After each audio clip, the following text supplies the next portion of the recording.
Bueno, Bueno, todos los manuales de periodismo dicen que jamás uno debe elogiar a su entrevistado. Como a mí me gusta llevar la contra, yo voy a decir que más allá de coincidencias o disidencias, para mí vamos a entrevistar a una de las personas más inteligentes y más valiosas que tiene la política en este momento, que es Vilma Ibarra. Gracias por estar con nosotros. muchas gracias, Luis. Que Muy es la amable. secretaria legal y técnica. Vos decís, ¿qué cosa es la secretaria legal y técnica de un presidente de la nación? Es la persona que resguarda lo que va a firmar, que tenga un contexto jurídico como corresponde. ¿Digo bien, más o menos? Sí, muy bien. Todo lo que firma el presidente pasa por la Secretaría Legal y Técnica. Nada menos. Bueno, en un ratito vamos a hablar de algo que estamos en este momento, a esta hora, estamos cumpliendo 10 años, que fue el matrimonio igualitario. Vilma es la autora de este proyecto. Pensá en este momento de tanta discusión, ¿sentís que el debate si es un gobierno de Alberto, si hay una tensión con Cristina? ¿Cómo vivís eso estando en las espaldas jurídicas de Alberto? Eh, Primero estamos en un gobierno de coalición. Se ha formado un gobierno por voluntad política de personas que habían estado juntas en un momento, que en distintos momentos tomaron otros caminos. Y esa coalición tuvo una decisión de juntarse, de presentar una alternativa política a lo que fue el gobierno de Mauricio Macri. Este, y había una decisión de terminar con un tipo de modelo de país y de presentar otro. Motivo por el cual en el marco de una coalición política yo lo vivo primero con mucha ilusión, porque es un gobierno que vino para hacer cosas, que vino para cerrar una etapa que fue muy mala, que también tuvo su propia mirada autocrítica y que vino presentando un trabajo hacia adelante en pos de mejorar la vida de los argentinos y las argentinas. Yo estoy muy orgullosa de haber sido convocada para ser parte de este gobierno. Como te conozco hace mucho tiempo, me permito preguntarte, que alguno puede decir, es una falta de respeto la pregunta. Cuando alguien te dice por la calle, gobierna Cristina, ¿qué decís? No, primero tenemos un presidente, cuando por suerte en democracia, cuando la Mm. gente elige, la gente le pone la lapicera a un presidente. Y por supuesto, Cristina es una persona importante en este gobierno. Eh, Cristina tenía un caudal de votos muy importantes, lo tiene, un caudal de votos importantes. Y ella, esta famosa frase que decía Alberto, sin Cristina no se puede y con Cristina sola no alcanza. Y esta coalición que lograron hacer y que lograron hacerla en común y que decidieron construirla en común, decidió nominar a Alberto Fernández como presidente. Es nuestro presidente de los argentinos y de las argentinas y por suerte con un muy buen diálogo con una vicepresidenta que es muy importante en la coalición, ¿no? Es una gran representante de un sector importante de la coalición. Cuando apareció el proyecto Techín, muchos dijeron Vilma Ibarra no había intervenido, vino a sanearlo jurídicamente para que no hubiese ningún tipo de El discusión. proyecto ¿Qué dije? Techint. Mirá qué No, lindo, qué lindo, no sé, qué lindo yo escuché lapsus, qué eso. lindo lapsus tengo, ¿eh? Qué lindo lapsus Ahí tengo. va, ahí va. El proyecto Vicentín, Ajá. digo, de paso, hagamos, no es una política de Estado de esta gestión la expropiación de empresas, lo dijo el presidente. No, creo que además no es una política de Estado en general. Nosotros vivimos en una sociedad regida por una constitución y sus leyes, y dentro de sus leyes y dentro de su constitución está, por supuesto, la propiedad privada, es otro montón de derechos, el derecho a la vivienda digna, el derecho al trabajo, el derecho a la salud, el derecho a la educación. Tenemos muchos derechos y tenemos que atender a todos. Y el, en su momento el tema de Vicentín se presentó con un grupo empresario, un grupo de empresas con enormes dificultades económicas, con una sospecha muy alta de vaciamiento de empresas, que está siendo investigado. Yo no estoy llamada a decir sobre eso, pero con eh, créditos muy altos tomados del Estado Nacional, que el Estado Nacional eh, es la plata de todos los argentinos y las argentinas. Nosotros tenemos que cuidar la plata de los argentinos y las argentinas, que pagan con sus impuestos y que trabajan todos los días para aportar los fondos públicos. Mm. El dinero que se le prestó a ese grupo empresario es dinero de todos los argentinos y las argentinas. Y ante una situación de posible pérdida de trabajo para muchos trabajadores y trabajadoras, un grupo empresario en una situación de sospecha de vaciamiento con un alto poder en materia de agroexportación. Bueno, se entendió que había que tratar de que pudiera seguir trabajando, que pudiéramos mantener las fuentes de trabajo. Y me parece que se hizo algo cauteloso, probablemente no se armó completamente, no se pudo comunicar como correspondía. Uno tiene que saber que a veces estas medidas no son fáciles de presentar, pero sin duda es una medida cuidadosa. Eran 60 días de una intervención para llevar un proyecto de ley al Congreso de la Nación, claro, en el marco de leyes que existen previamente a nosotros. Sí, y que digo, y eran los representantes pública, y las representantes del pueblo los que iban a decidir y a debatir. La ley previa y la indemnización están previstas desde el 53. Todo estaba previsto, o sea que era para el Congreso. Sí.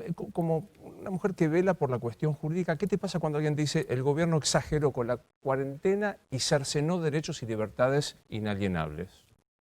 A ver, a esa parte la voy a defender con énfasis porque además yo soy parte del apoyo jurídico del gobierno para la redacción de las normas. Hemos sido muy cuidadosos, Yo recuerdo el principio de esta pandemia tan terrible, ¿no? que además asola al mundo y había sectores importantes, importantes y de algunos sectores políticos importantes que estaban reclamando el estado de sitio. El presidente fue muy cuidadoso. El presidente tomó una decisión que además hoy, la mirada con el diario del lunes, tiene un valor mayor, porque había alternativas. Había alternativas que eran cuarentenas flojas, apostar a sostener la economía, y después se vio que esos resultados, que era sostener la economía y dejar que creciera un poco el brote de la epidemia, terminó siendo muy malo para la salud y la vida de la gente y muy malo también para la economía. Nosotros acá tuvimos de parte del presidente una decisión muy fuerte, que fue primero cuidar la vida de los argentinos y las argentinas y la salud de los argentinos y las argentinas. Proteger eso. Con todos los cuidados de las normas y de la Constitución. Nosotros dijimos desde la primera norma, desde aquella emergencia en el decreto 260 y después del primer decreto 297, que cualquier medida podía ser revisada por un juez. Nosotros no pusimos ni estado de sitio, cualquier medida que se adoptara en la fuerza de seguridad se ponía a decisión de un juez. Siempre tuvimos la tutela de la justicia, por suerte, que es lo que nos cuida a las argentinas y los argentinos. Saber que tenemos jueces que pueden resolver ante cualquier medida extralimitada de las fuerzas de seguridad o de una autoridad pública. Y creo que fueron además medidas de mucho cuidado para los argentinos y las argentinas. Hoy tenemos números en materia de pérdidas de vida que son dolorosísimas. Sí, muy inferiores, altamente inferiores. Altamente inferiores. Mencionaste la justicia. ¿Sos de los que creen que hay Comodoro Pro? Yo soy de la que creo que la gente, los ciudadanos y las ciudadanas no están contentos con la justicia que tienen. Y cuando la gente no cree que está en manos de jueces y juezas probos y que la justicia no termina de funcionar satisfactoriamente, llega lejos, llega mal, la ve funcionando en forma pendular con los gobiernos, según los gobiernos de turno, eso no es buena administración de justicia. Y yo no creo que la justicia tenga que ser o deba ser pro Kirchner, Macri y Fernández. Deberíamos tener jueces y juezas razonablemente atados a la ley, con distintas ideologías, pero respetuosos de las normas y con instituciones además capaces de controlar, con una ciudadanía atenta a que esto funcione bien. Construir eso es un desafío que tenemos hace muchísimo tiempo, ¿no? Yo sé que me vas a contestar y con toda razón. No se puede sostener una persona detenida por más de 2 años, lo dice la ley. ¿Te gusta, no te gusta? Está en la ley, no se puede cambiar, no se puede acomodar una ley para una determinada persona, es una garantía penal esencial. Pero la ciudadanía ve salir o ve la posibilidad de un arresto domiciliario de Lázaro Báez y se escandaliza. Ve la situación del ex vicepresidente Vudú y se escandaliza. ¿Qué decís a eso? No, yo, la verdad es que de juicios penales específicos no me gusta opinar, entre otras cosas porque no sería un irresponsable. La verdad que no conozco los expedientes, probablemente vos tampoco los hayas leído, y el ciudadano o la ciudadana que opina eso tampoco haya leído las pruebas, lo que ha pasado. Entonces, primero tenemos normas. Entonces, y a mí ya no es el Lázaro Báez el que me gusta, el que no me gusta, Arribas, el que sea, o la que sea. Tenemos que aplicar normas, y tenemos que aplicar normas en forma que tenemos que atender a nuestras garantías y tenemos que tener confianza en los jueces que tenemos. Yo creo por eso que la Argentina tiene que enfrentar una revisión de su proceso ¿Le de das justicia. verosimilitud a priori? No conocemos el expediente, no estuviste, no depende de vos, la CI, de la AFI, la CI, que yo como cuerno se llama, pero ¿le das verosimilitud a las espías en la época de Macri? Si le doy verosimilitud ¿Si te a... parece que se pudo haber montado ese sistema de espía ilegal, paralelo? Bueno, nuestro país tiene una historia de esto. Esta obscenidad a veces en el funcionamiento entre la inteligencia, la justicia, la represión de determinadas fuerzas de seguridad es una historia muy negra de la Argentina. Esos sótanos de la democracia, o nosotros logramos convertirlos en algo transparente y en algo que la gente no le tema, o ha funcionado, pero esto sin ninguna duda. Digo, nosotros basta mirar lo que pasó con Causa AMIA para decir qué pasa con esos sótanos de la democracia. No, sin dudas que el manejo de la obsceno de la inteligencia en la Argentina es una de las historias más negras de la Argentina. Y eso es una de las deudas más importantes de la democracia. ¿Cómo se explica que un proyecto del matrimonio igualitario que fue pionero en la Argentina haya nacido, en la región? Sí. Total. Sí. Que haya nacido en un país que todavía tiene una alta dosis de homofobia, antisemitismo, de todo tipo de discriminación? ¿Qué pasó para que estemos hoy a 10 años de que el matrimonio igualitario sea un hecho absolutamente, creo, indiscutido, ¿no? O sea, a nadie se le ocurre si vamos a derogar la ley, creo. ¿A qué se debió? A ver, yo creo que el tema de sectores, los sectores de homofobia existen, los vivimos y a veces se padecen mucho. Yo creo que la sociedad argentina no es mayoritariamente así. Creo que también hay sectores conservadores que tienen más resistencia a los cambios sociales, pero creo que mayoritariamente la Argentina tiene una población primero muy atenta a los derechos. Nosotros hemos vivido momentos muy dolorosos en la Argentina, las dictaduras muy duras de mucho dolor, y valoramos mucho no solo la libertad, sino además los derechos, el ejercicio de los derechos. Y creo que dimos además una batalla muy, muy hermosa por esa ley. Yo siempre me gusta decir que esa ley es linda, es hermosa, no le hace daño a nadie. Esa ley solo reconoció derechos, no otorgó derechos, reconoció derechos que le habían sido negados a gente durante mucho tiempo. ¿Por qué? Y porque se consideraba que una determinada orientación sexual podía tener derechos y otra orientación sexual no podía tener derechos. Pensado así, es una discriminación enorme. Y creo que pudimos decirlo y lo pudimos decir bien. Creo que nos quedamos con las palabras más lindas, nos quedamos con la palabra respeto, dignidad, libertad, diversidad, democratización, ampliación de derechos, y que pudimos mostrarlo y las organizaciones sociales tuvieron esa generosidad de ir a los medios, contar en las radios, el dolor que provoca vivir la discriminación, el miedo de decir quién uno es. ¿Por qué uno va a tener miedo de decir quién es, que vive la felicidad de amar a quien uno quiere amar? A mí, no sé, creo que son esas batallas muy lindas y que logramos hacerlo junto con la gente. Y aparte hay cosas muy interesantes. En lo personal, yo decía, no tiene sentido reclamar una institución pasada de moda, una cuestión ideológica. Y alguien de los militantes me dijo, mira, para negarte a una cosa primero tenés que tener derecho. Así que me parece un anacronismo. O sea, negarte al matrimonio homosexual es ridículo porque no tenemos derecho. Así que primero conquistémoslo, claro, y después en todo caso, decir, no me quiero casar como corresponde. Sí. Ahí hubo algo muy, muy, muy valioso, que es que logramos construir un consenso político transversal muy interesante. Y esto también habla de que cuando la dirigencia política contacta con la sociedad, contacta con las demandas sociales y se pone de acuerdo para ampliar derechos, para lograr conquistas valiosas para la sociedad, podemos hacerlo. Yo creo que este desafío como dirigentes políticos es muy importante. ¿Está listo el proyecto de legalización del aborto? Está listo el proyecto de legalización del aborto.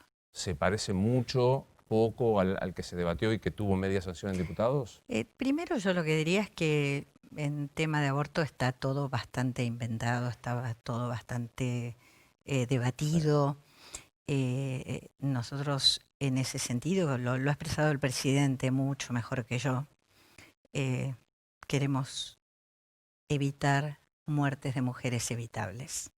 Hoy estamos en el peor de los mundos. Los abortos suceden de a cientos de miles y las mujeres además mueren en abortos clandestinos, amenazadas de ir a la cárcel.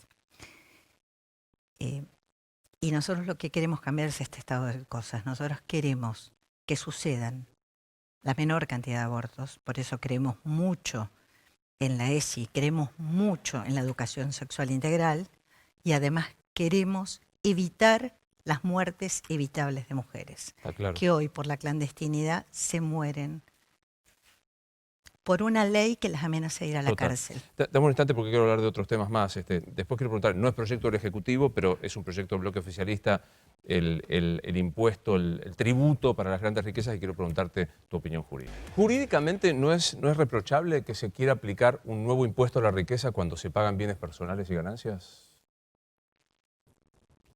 No me parece, no me parece. Podríamos tener, los impuestos los definen los representantes del pueblo en función de una facultad constitucional. Los impuestos tienen que ser proporcionales, igualitarios, razonables, tienen una serie de requisitos constitucionales y en ese marco constitucional, cumpliendo los requisitos constitucionales, son los representantes del pueblo los que definen cuál es la carga impositiva y a qué se aplica la carga impositiva. Siempre tenemos que tener en cuenta que tienen que ser equitativos, razonables, proporcionados. Pero yo, independientemente de cada una de las medidas, creo que lo que hay que tener en cuenta es que es un momento de una crisis enorme en el mundo y el mundo está tomando también medidas innovadoras. Los distintos países del mundo, aquellos que a veces miramos con admiración, están tomando medidas innovadoras y no hace falta más que ver Alemania, la posición frente a Lufthansa, que estamos en un momento donde tenemos que pensar en ahora, sostener el empleo, sostener las empresas. Nosotros tenemos que ser conscientes de que la gente está pasando un momento de mucha angustia, no solo porque una parte de la Argentina está en un encierro, sino que además porque aquellos que han dedicado su vida a producir desde el trabajo o desde el empresariado, a tener su saber producir, su organizar una empresa, a dar trabajo, están en un momento muy crítico. Entonces yo creo que tenemos que ser muy conscientes primero de que tenemos el desafío de sostener los ingresos de la gente, o al menos ayudar porque estos ingresos han caído, sostener las empresas porque son el alma de la producción en nuestro sistema productivo, y después pasar rápidamente a un proceso de financiamiento de un impulso productivo. Nosotros necesitamos, la gente necesita trabajo digno, los empresarios necesitan poder producir. Necesitamos garantizar que la Argentina vuelva a poner en pie una economía productiva con empresas que produzcan, trabajadores que puedan trabajar y mantener sus salarios. Y todos estos sistemas nosotros tenemos que definir en el marco del Congreso Nacional. Ahí, con revisión judicial eventual. Donde corresponde, tenemos que decidir de dónde sacamos el dinero y cómo lo aplicamos. Hago una pequeña pausa más y quiero hablar de reforma a la justicia electoral. 30 segundos. Te prometo que la próxima hablamos de toda la reforma de la justicia porque hablamos. ¿Se viene una reforma de la justicia electoral también? No tengo la impresión de que esté todavía en debate eso. No. Pero, digo, yo creo que los argentinos nos debemos debates amplios. Y Y creo que nos tenemos que acostumbrar a debatir. Cada vez que debatimos y debatimos abiertamente, de cara a la sociedad, escuchándonos en vez de gritándonos y agrediéndonos, escuchándonos, nos va muy bien. Bueno, Matrimonio igualitario fue algo que es que tuvo quería que ver cerrar con eso. eso. Hay tanta poca cosa festiva en este momento, por lo que estás usando, son 10 años del matrimonio. ¿Te creíste que iba a salir o en un momento dijiste esto no sale? En algún momento pensé que esto no salía. Nosotros empezamos a trabajarlo y a discutirlo en el 2009. Y yo, me resulta muy simpático acordarme ahora, pero no logramos que un periodista o una periodista viniera a las reuniones de comisión. Y la verdad es que lo trabajamos. Fue muy importante que la jueza liberatoria de la Ciudad de Buenos Aires diera esa sentencia maravillosa, ese fallo que permitía la primera boda de dos jóvenes Vanelli y gays. Larreza, si no me equivoco. Vanelli y Larreza, creo que fueron los Efectivamente. primeros. Sí. No, ahí fueron Alex Freire. Ah, Alex Freire, claro, después vinieron, con la ley ya vino. Efectivamente, con la ley fue. Me toqué porque me echan, pero Bueno. en el agradecimiento en general y en lo personal por esa pelea. Muchas gracias. Muchísimas gracias. Ser Verde. Un placer estar acá. Soy Luis Novarecio, estos Animales 2020.